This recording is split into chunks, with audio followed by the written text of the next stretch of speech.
Hello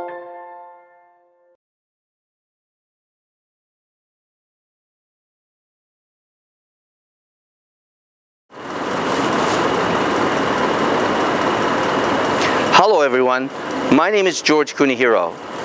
Today I'm standing in front of the Hillside West, a building designed by Fumihiko Maki, who is the chairman of the National Advisory Board for the UIA 2011 Tokyo World Congress of Architecture.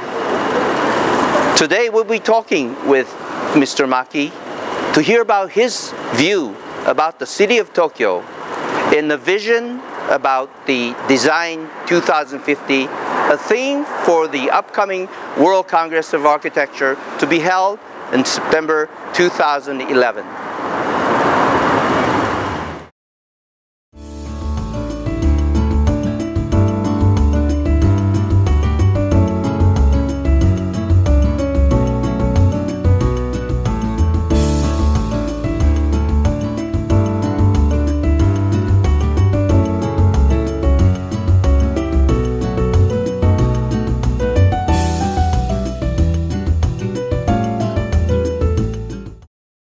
Thank you very much for coming during a busy schedule to talk about Tokyo and our UIA 2011 Tokyo World Congress of Architecture.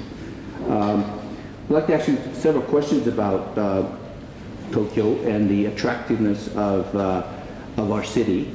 So after living in U.S. for many years and you have an international practice based in Tokyo, first question is, I'd like to ask you what you think is the charm or attraction of Tokyo. I think the uniqueness of Tokyo in physical setup. Since I'm an architect, I'm going to talk about physical setups. Is, I think, still Tokyo has a layer of space and architecture of different times, but in a very fragmental ways. That is a very, very unique aspect of Tokyo.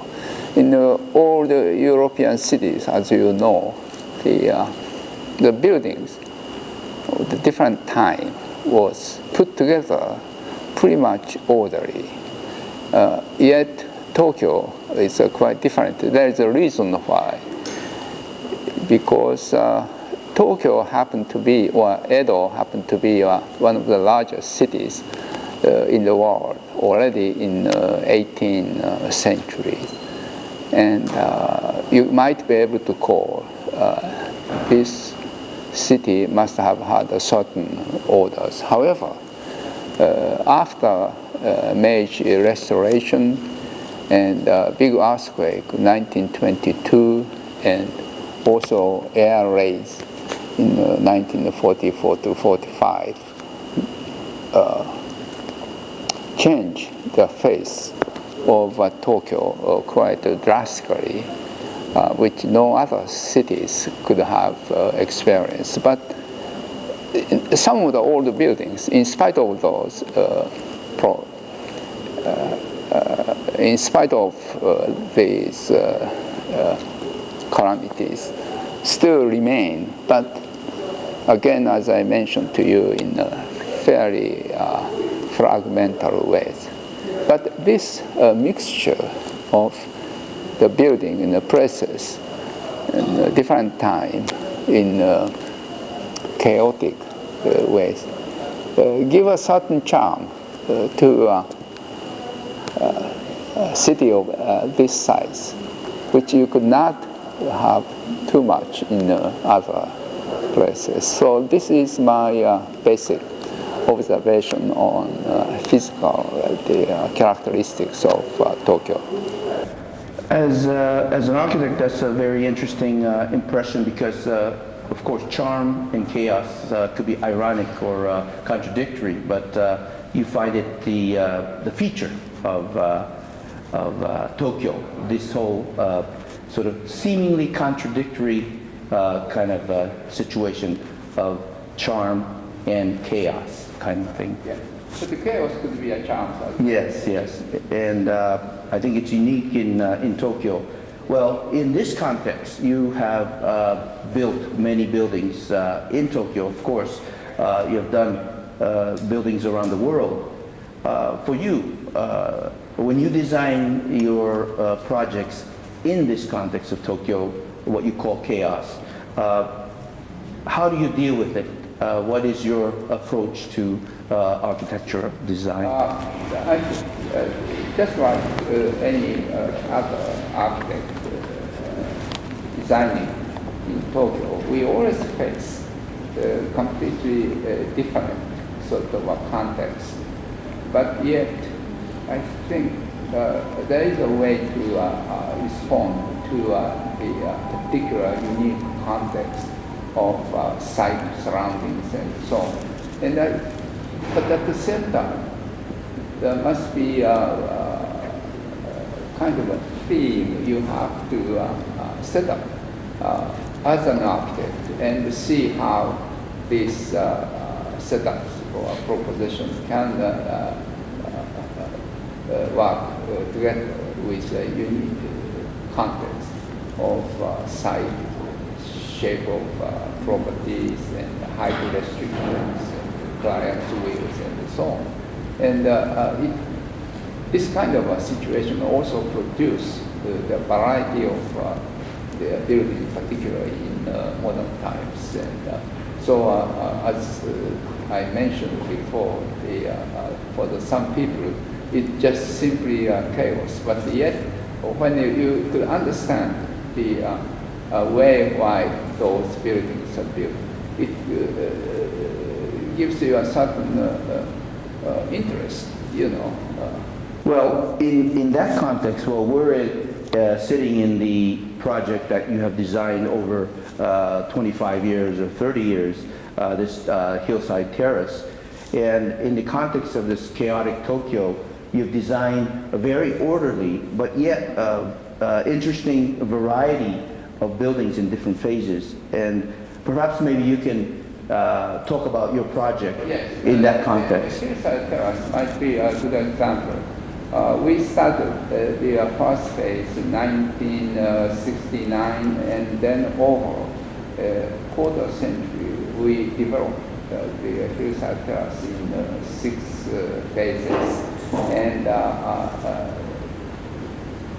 but for instance, when you go into a site of the third phase, you could see a small building which must have existed since the 6th century. Now we have a small shrine over. And also the owner of this place brought in a small tea house in the compound. And furthermore, the old sort of house built in 1920s are now fortunately appointed to be culturally important buildings under cultural administration. So within this very small sort of a compound, you are able to see the again history of Japanese cities and built ones. And now you might be able to call the hillside terrace compound itself is a product of modernism in the 60s and 70s. But when you go into old Asakura estate I mentioned, you could see old Japanese house in the early 20th centuries as well, and so on. So I think this kind of complex may not be quite usual, but still you could find those when you go into other places in Tokyo. Well, we're very fortunate to be here in this complex, and I think for the visitors of the UIA 2011 Tokyo Congress, they'll have an opportunity to also come to this wonderful spaces. Finally, this event for UIA, your role as the chairman of the National Advisory Board of the Japan Organizing Board of the UIA World Congress in Tokyo, I'd like a message from you to the world and to the architects who are interested in coming to Tokyo to participate in this world event. As you know, Japan is one of the epicenters for developing new architecture. And there's a certain cultural background why we could have maintained this vigor in architectural practice and also products. And perhaps UIA meeting next September. September would be a good opportunity for to see how active we are still in spite of economic downturn. And so we right now key committee members are working very hard to not only have just the meeting of all people from all over the world, but try to make this UIA Congress to be one of the most memorable and meaningful meetings where we are able to discuss the whole aspect of architecture as indicated in the title 250.